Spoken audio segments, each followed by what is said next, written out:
I have come to believe that the most critical element to anybody's spiritual life is what floods into our mind when we hear the word God or we think the word God. What is the picture that floods into our minds?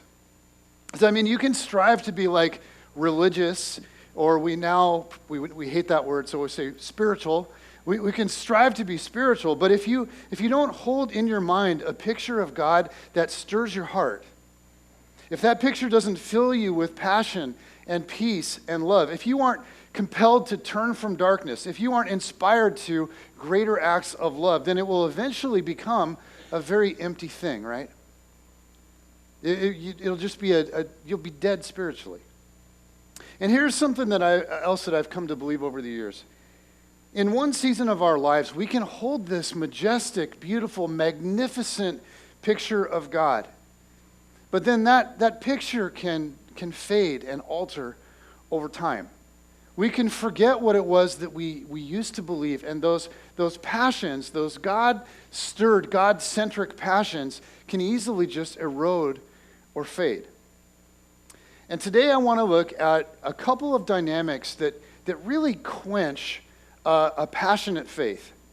And I want to look at a very wild story with three different characters. One that's heart is just ablazing with passion for God and the things of God. And then two other characters who kind of believe in God, but their hearts have grown very cold over time. So this morning we're going to look at the story of David as he brings the Ark of the Covenant back to Jerusalem.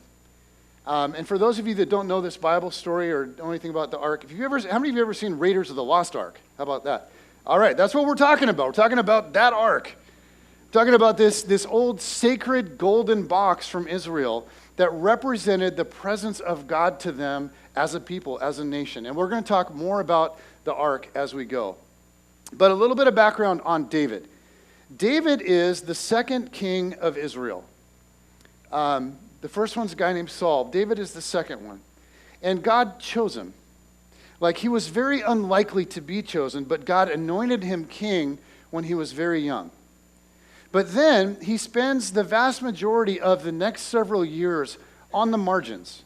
He was anointed king, but he's not reigning as king. He's living his life on the run from Saul, okay? The first and still current king of Israel.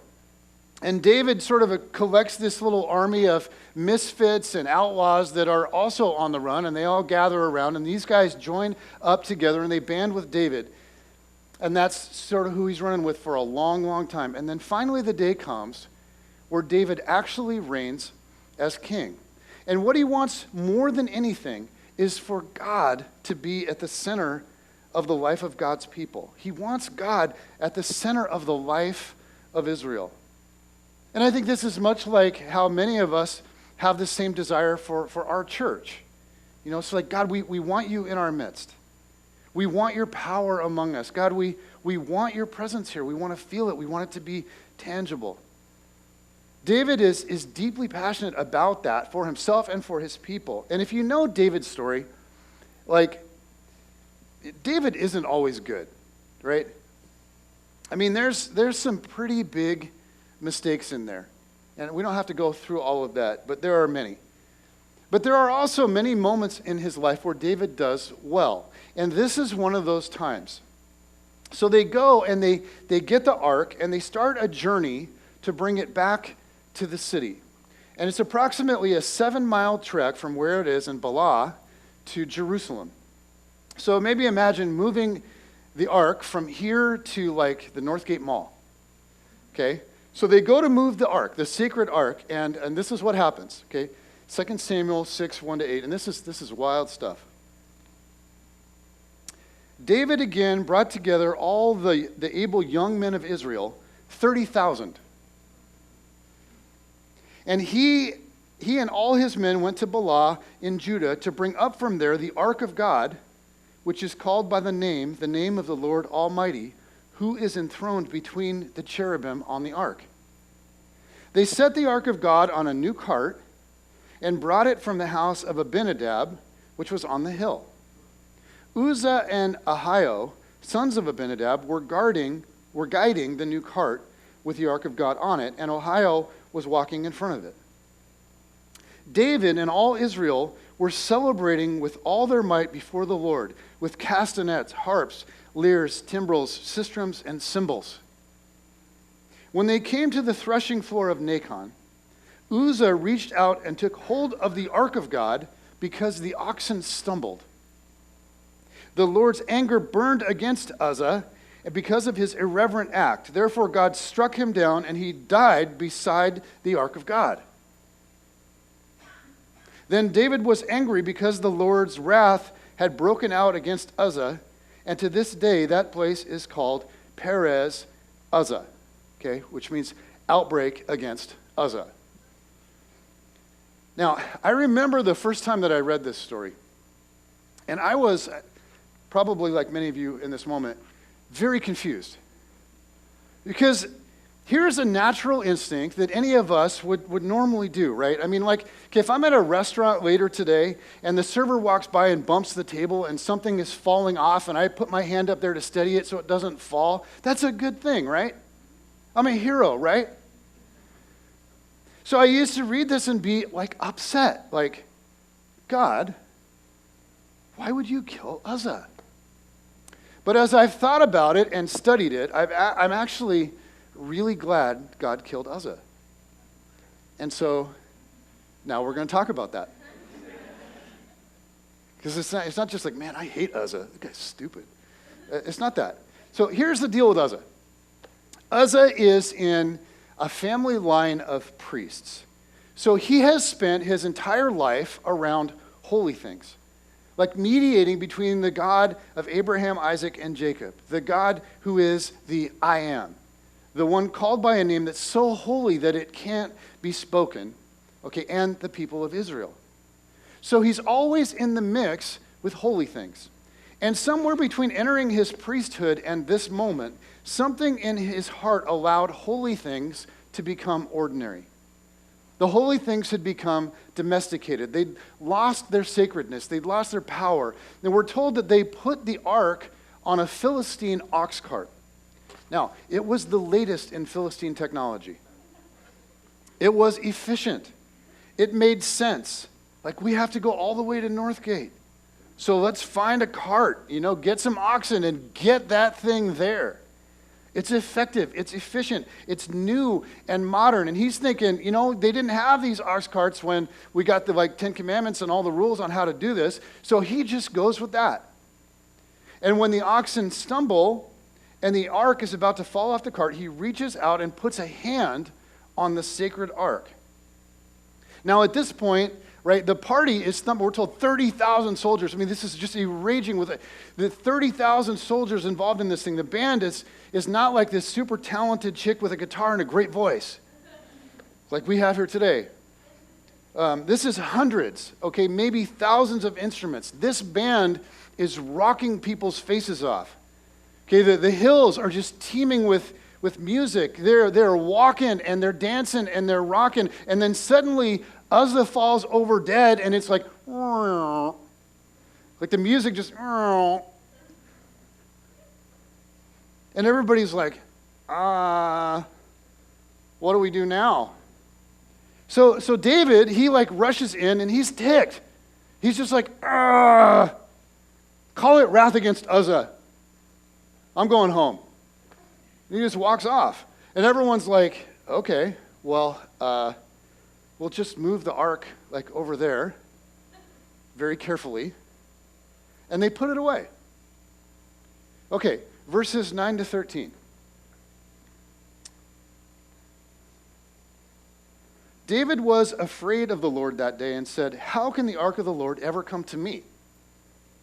He was not willing to take the ark of the Lord to be with him in the city of David. Instead, he took it to the house of Obed-Edom the Gittite. The ark of the Lord remained in the house of Obed-Edom the Gittite for 3 months, and the Lord blessed him and his entire household. Now King David was told, the Lord has blessed the household of Obed-Edom and everything he has because of the ark of God.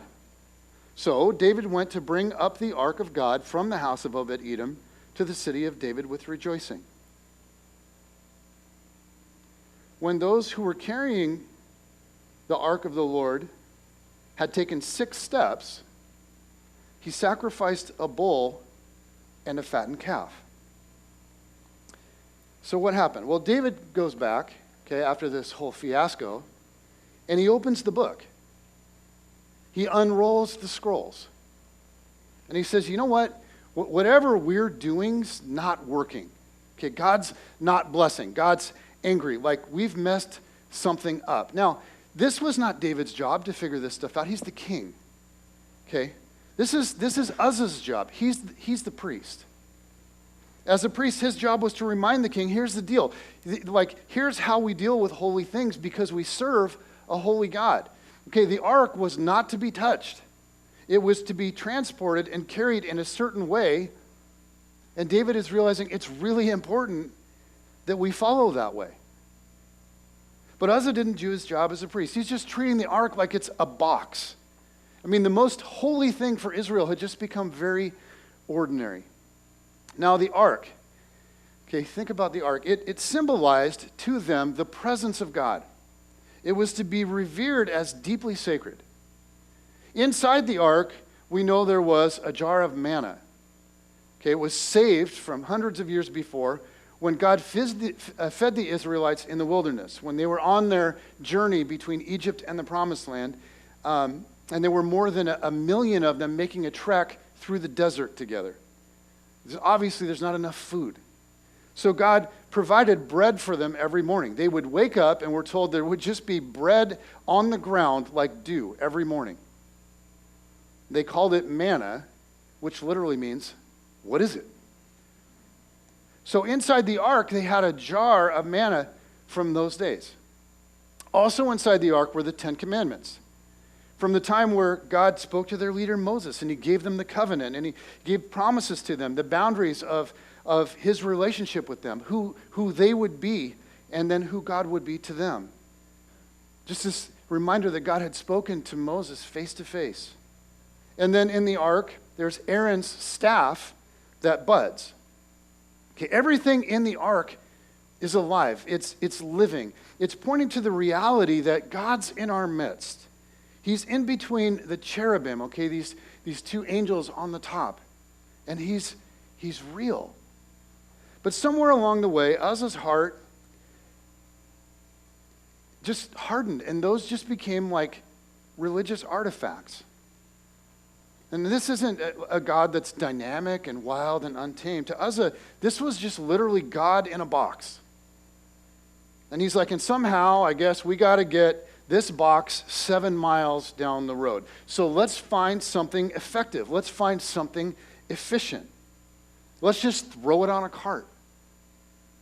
And when that happens to us, when the holy things of God, like his word, okay, prayer, communion, worship, when they no longer contain the sacred holy, they just become religious artifacts.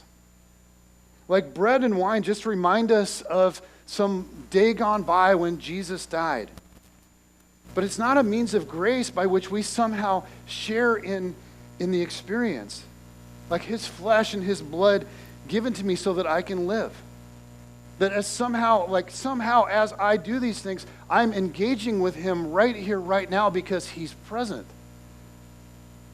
Like for Uzzah, there was the book that was handed down to them, but he's like, no one really wants to read it every year.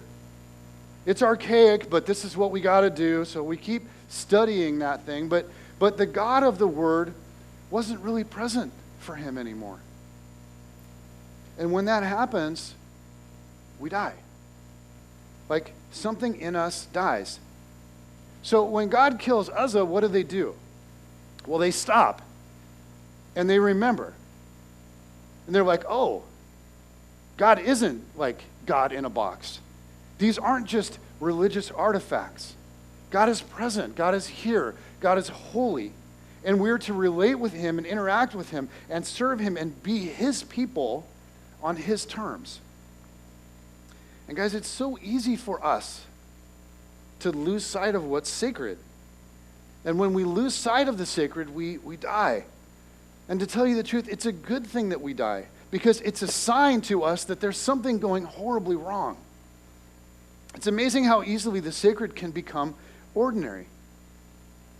Like you think about the beauty and just the majesty of a couple standing at an altar pledging themselves to one another,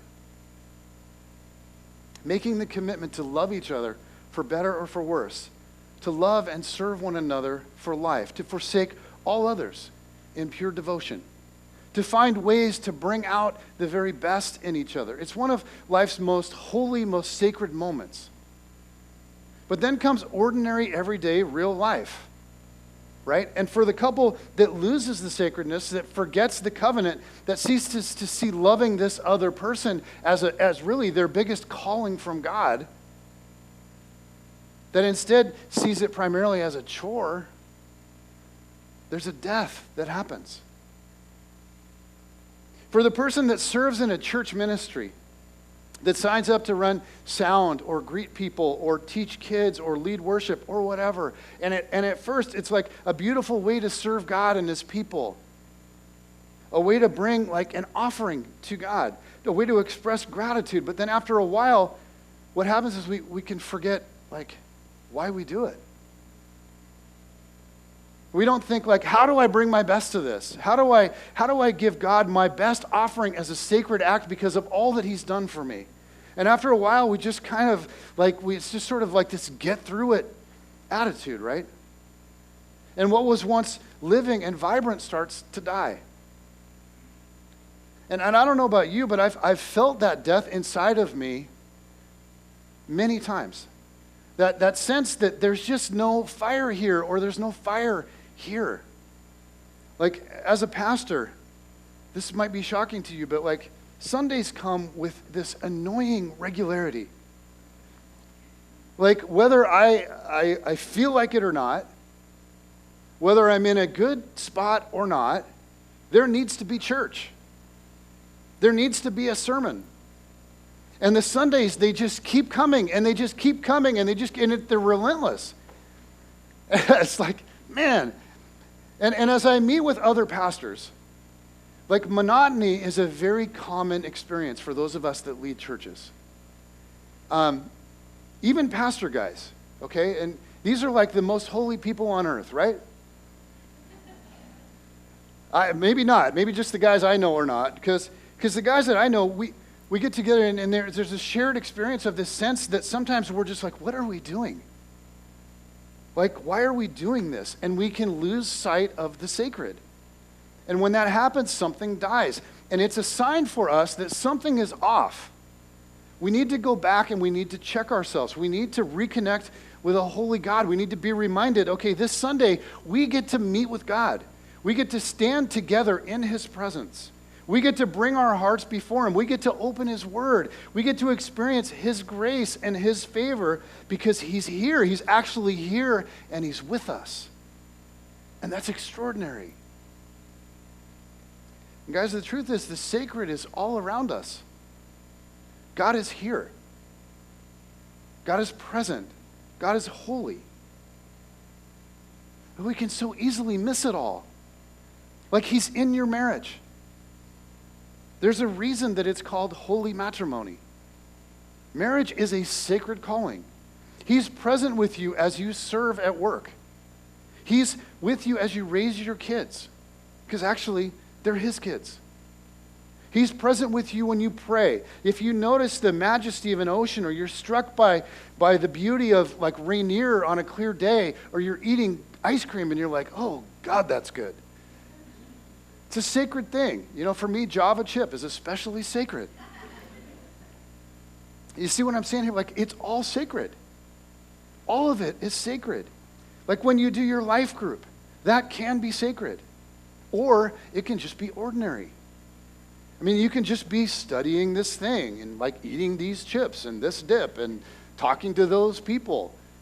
Or it can be like meeting with God, building up his people. It can be dead or it can be wildly alive. And I'll tell you something. Mostly, it depends on you. Like your perspective. When we start to lose sight of the holy, it's so easy to like blame. Well, it's the pastor's fault. It's the church's fault. Okay? It's my life group leader's fault. It's my spouse's fault, which is always a good idea. It's always your spouse's fault. We will put the blame everywhere but right here.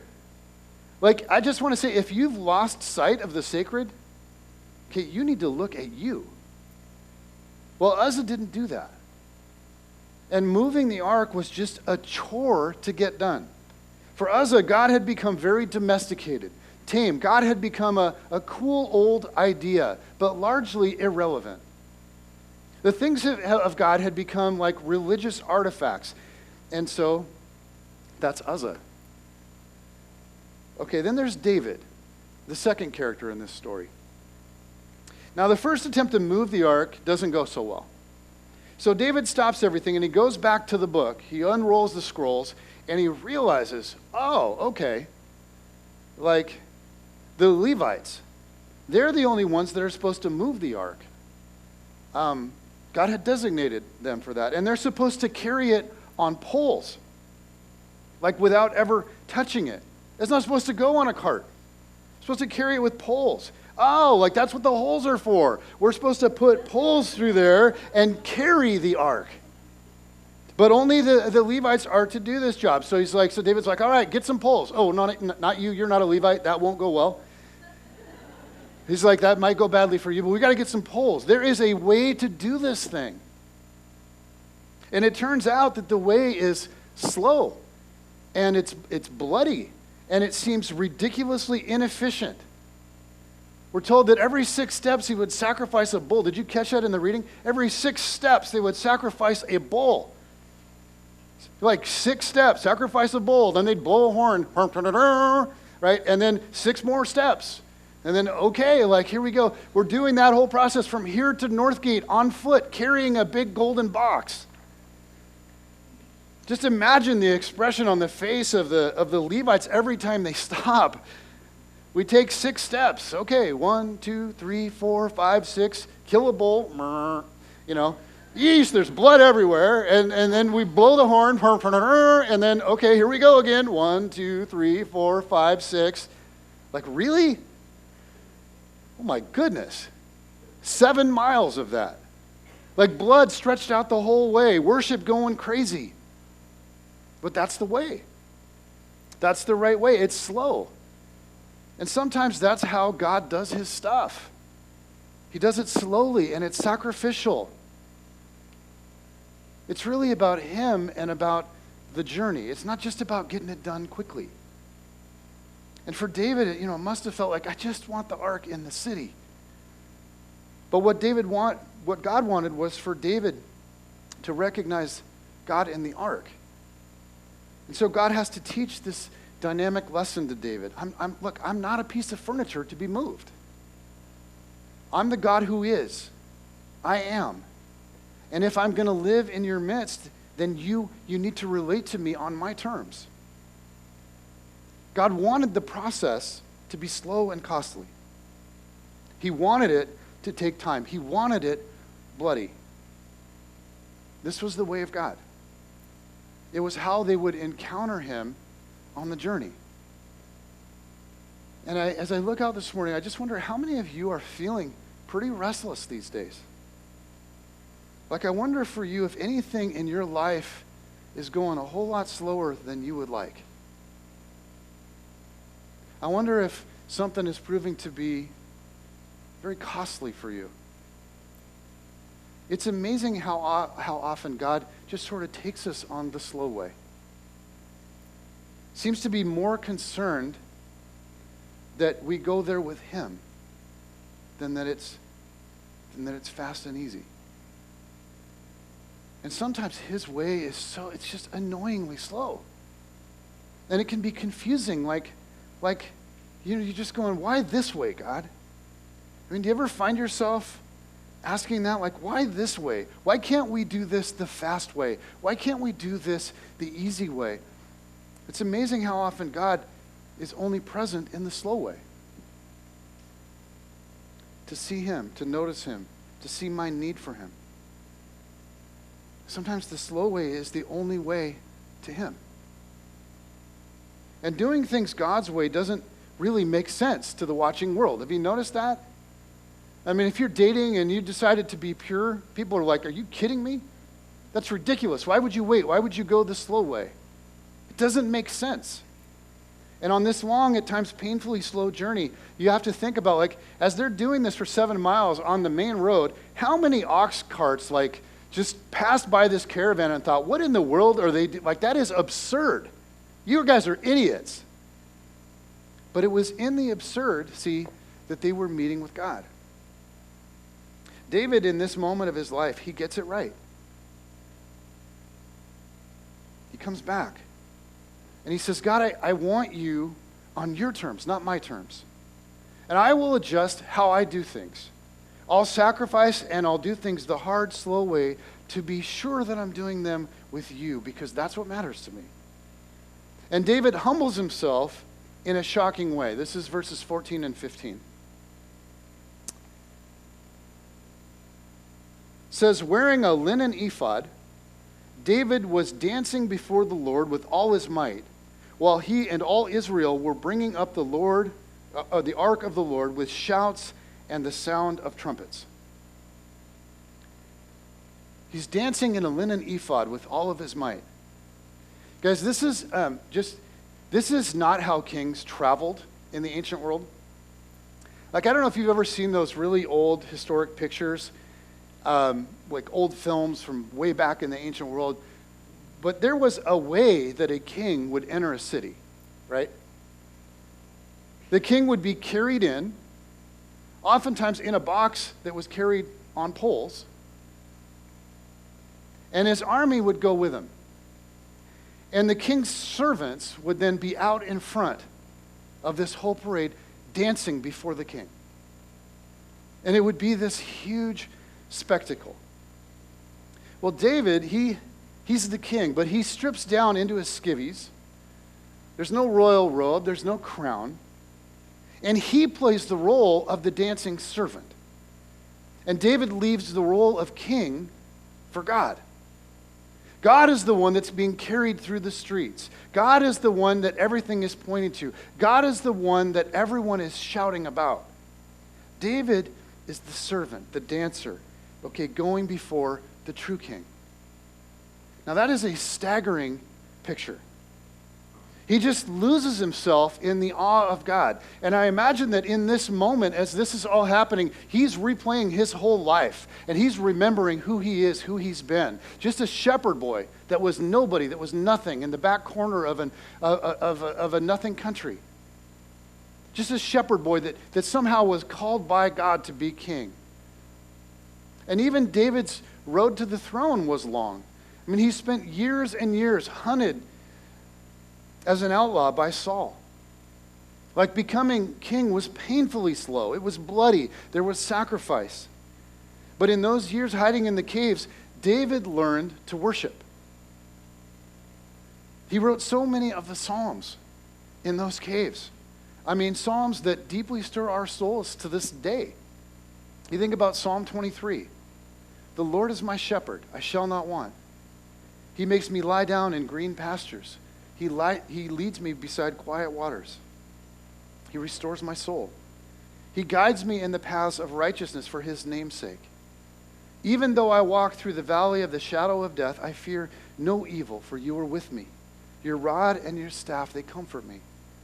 You prepare a table before me in the presence of my enemies. You have anointed my head with oil. My cup overflows. Surely goodness and loving kindness will follow me all the days of my life, and I will dwell in the house of the Lord forever. David wrote that in the caves, in the darkness of life. It was a long, humble, painful road to the throne. But hiding in caves, David learned to worship. And now, here he is, and he's like no other king. He becomes undignified.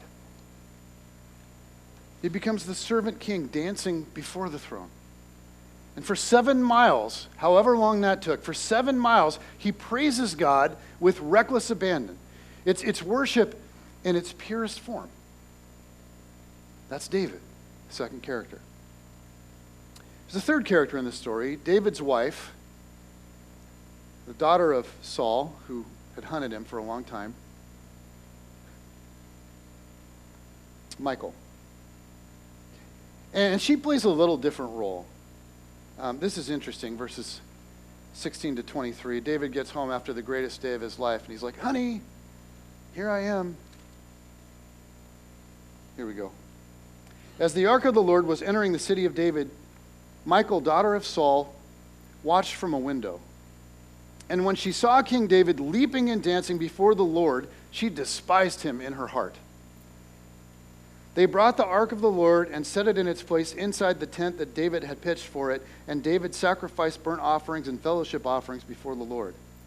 After he had finished sacrificing the burnt offerings and fellowship offerings, he blessed the people in the name of the Lord Almighty. Then he gave a loaf of bread, a cake of dates, and a cake of raisins to each person in the whole crowd of Israelites, both men and women, and all the people went to their homes. When David returned home to bless his household, Michal, daughter of Saul, came out to meet him and said, how the king of Israel has distinguished himself today, going around half naked in view of all the slave girls of his servants, as any vulgar fellow would do. David said to Michal, it was before the Lord who chose me rather than your father or anyone from his house when he appointed me ruler over the Lord's people Israel. I will celebrate before the Lord. I will become even more undignified than this, and I will be humiliated in my own eyes. But by these slave girls you spoke of, I will be held in honor. And Michal, daughter of Saul, had no children to the day of her death. Now, Michal, she was raised the daughter of a king. She knows what this is supposed to look like. She has it all figured out. This whole party's going on, this amazing celebration of God's presence. And she misses the whole thing. She's on the sidelines. She's up in the tower looking down on all of it as a critic. She's watching the greatest celebration of God in her generation, but she feels nothing. She's not moved at all. She's just watching to determine if things are done right, whether everything is being done appropriately or not, whether David is acting the way that he should and the people are acting the way that they should. She's up in the tower observing, evaluating, critiquing, but she's not dancing. She's not worshiping. She's not participating. She's not even going to get a raisin cake. And that's what you get if you stay in the tower. Michal represents what really we can all so easily become. The non-dancing critic. The one who evaluates but never participates. The one who just sits above it all as a critic. Unfortunately, it turns out to be a pretty barren place. There's an absence of spiritual life there. There's no awe. There's no wonder. There's no humility. And you know who's most deeply tempted to do this? Pastors. We are the worst. It's so easy. And this is, you get in a circle of pastors, it's so easy to criticize what God is doing elsewhere. If your church is small, then what you do is you demonize the big churches. Big churches, evil. Only small churches have real community and authentic, relationships. And then if your church is big, then it must be big because you're doing it right. And all those small churches, they obviously don't get it. And so for them, small church is bad and big church is good. Guys, it's church. That's it. And it's amazing to me how we spiritualize the size of it. It's horrible. And I wish I could tell you that, after sitting in all these circles, it's just all those bad pastors out there. Because, we're getting it right. I'm getting it right. But I got all kinds of this stuff going on in me too. I remember when Mars Hill was just growing like crazy. And I remember visiting the Ballard campus 5 years ago or so. And I remember going down there and was just what in the world?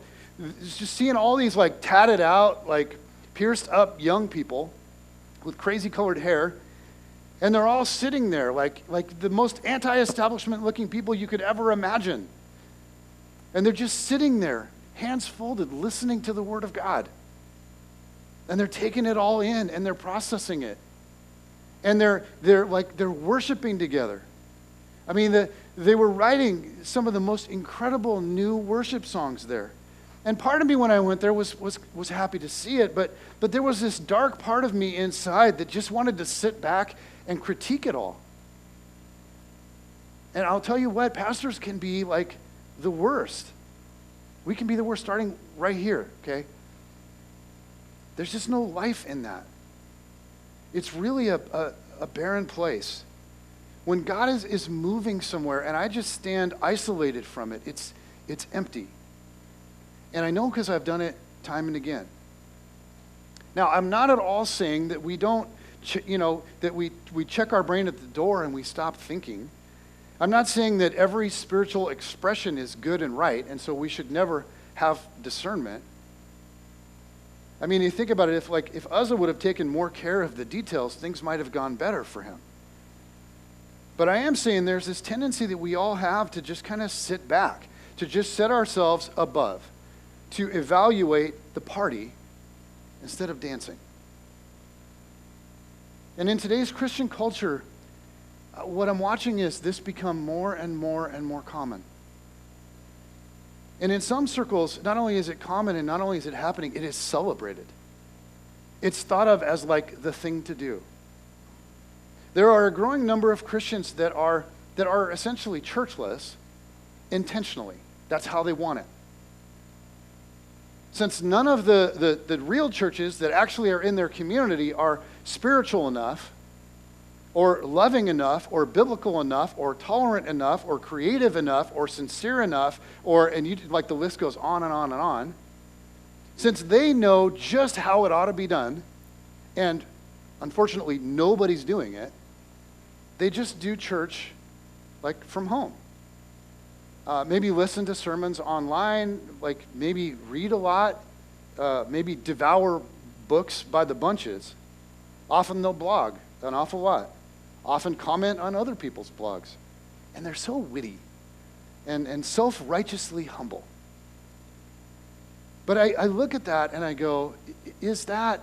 Now, I want to say there's a lot of people that don't come to church regularly for many reasons. I'm not talking about scheduling and all of that kind of stuff, the hardness of life. I'm talking about deciding I'm actually above church. I'm better than that. And I look at that attitude and I go, is this producing what God is actually wanting in his people? Is this the better way? It's so easy to critique all of the people that are out there dancing and then just to keep yourself at a distance from it all, evaluating. And the problem is, the more we stand off in the distance, the less we dance. And I don't think this is what God had in mind. And I know that there are issues in the church. Trust me, I know. I know that this isn't the church for everyone. Okay, trust me, I know. But gathering in God's community with other people that are following Jesus is really important. And if not here, then somewhere. And it's not just about attending services. It's about becoming a part of a community, making friends, learning to love Jesus and serve Jesus and go out into the world and do beautiful things together. It's dealing with annoying people in a loving way, rude people. Showing grace. It's letting other people show you grace when you're annoying. It's dealing with opinions and styles that aren't your own. Because, guys, this is what grows us. This is what makes us like Christ. And the more we sit back and disengage, the less we dance. Now, for Michael, the party was raging, and she's just missing it. And so I just want to ask you, how much of that is in you these days? Because maybe you come to church, and that's good. But for some reason, you have this reluctance to go any deeper. Now, maybe it's a scheduling thing or a life thing, and I get that. And maybe it has nothing to do with being arrogant or having a critical spirit, although, sometimes it does. Maybe it's something else entirely. But to be honest, you're not dancing. And I just want to encourage you in whatever way you can that makes sense for you, the next step, to step out and start to dance. And how do you do that? Well, to be honest, with a room like this, I don't know what the next thing might be for any of you in particular. There are so many different steps that could make sense. I do know that on Saturday, we're offering a class called the partnership class. And you go, well, that sounds lame. Maybe we should title it Spice My Life Up in a Way That Nothing Else Can. I don't know. It's a partnership class. And you go, well, what does that mean? It means that we're coming together to figure out how we can dance together. That's what it's all about. Like, what do we do and how do we do it and how do we participate in it together? How do we link arms together and do something together that none of us could do on our own? That's what it's about.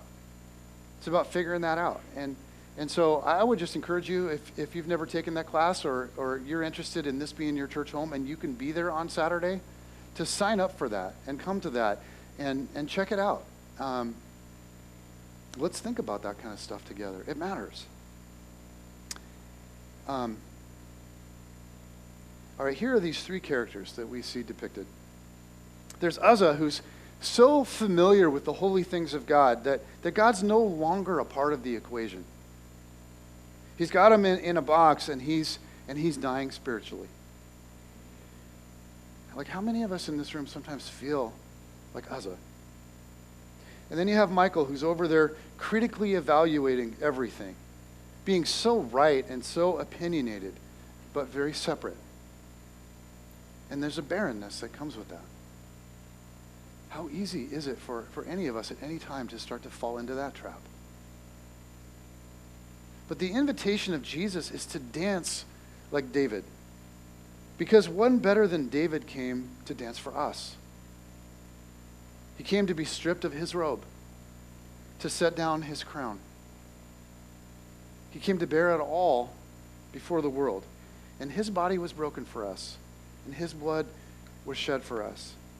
And he danced all the way to the cross. Then 3 days later, bam, the stone rolls away and the party starts, right? This morning, we're going to handle some holy things. Bread and wine. And guys, it's so much more than just like crackers and juice. This morning, we're entering into the presence of the living God. We're sharing in the life of the one who was crucified, resurrected, and ascended, and somehow now is here. And he sees into our hearts. Where he sees Uzzah, he wants to bring about resurrection. Where he sees Michael, he wants to bring life and participation.